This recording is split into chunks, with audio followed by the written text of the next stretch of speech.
In this video, I'm going to show you how to use the quadratic formula, which is basically this thing here. It tells you what x is for a quadratic equation, like this. Okay, so if it tells you what x is, it's basically solving the quadratic equation. Okay, so here's a typical looking quadratic equation, something x squared plus something x plus c equals 0. Okay, it's got to equal 0 for this formula to work. If it's not equal to 0, it's not very difficult to rearrange it to make it equal to 0, and I showed that in my other example, shows you how to use a quadratic formula. But as a quick tip, if you got blah blah equals to some number or some stuff on the right hand side of the equal sign, just move it to the left hand side and then it will end up equaling to 0, and simplify, of course. But if you don't understand what I'm talking about just then, about moving stuff from the right hand side to the left hand side, just check out my other example on using the quadratic formula.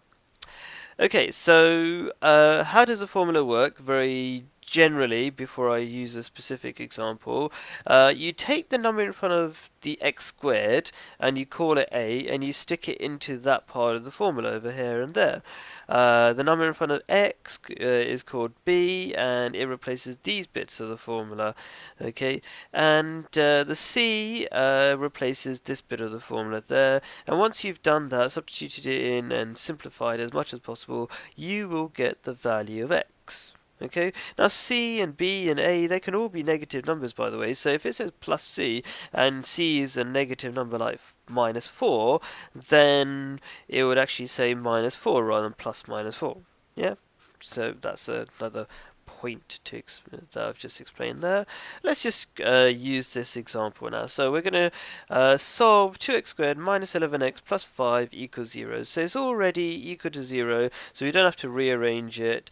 And so what does that tell you? That tells you that a, which is basically the number in front of x squared, a is 2 in this case. B is minus 11 because b represents the number in front of x.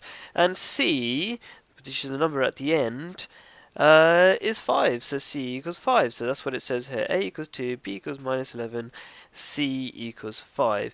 And all you do is substitute that into our quadratic formula.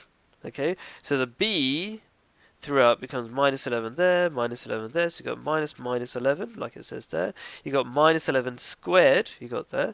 And then you got take away 4 times a times c, so 4 times 2 times 5, which it says there. And the 2a becomes 2 times, which means 2 times a is 2 times 2, because a is 2.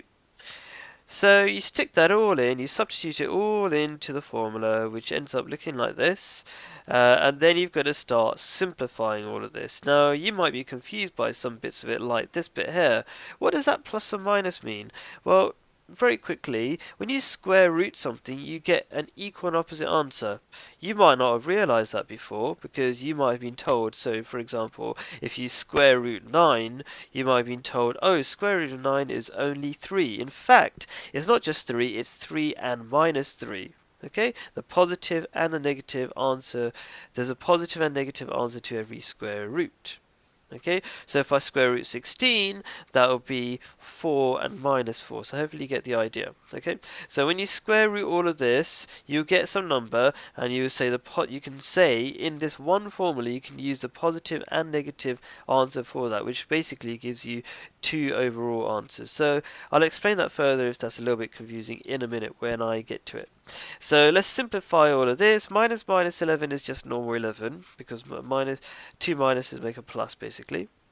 Minus 11 squared means minus 11 times minus 11. So again, a minus times a minus is a plus. So basically it's the same as 11 times 11, which is 121. And then you've got this bit here. 4 times 2 times 5 is basically 40. So you've got minus 40. There's another way I like to say it, just so you know, which is more useful or quicker in some harder situations where one of these numbers are negative. I just treat this as a minus 4. So I go minus 4 times 2 times 5. Minus 4 times 2 times 5 is minus 40. So you just write minus 40.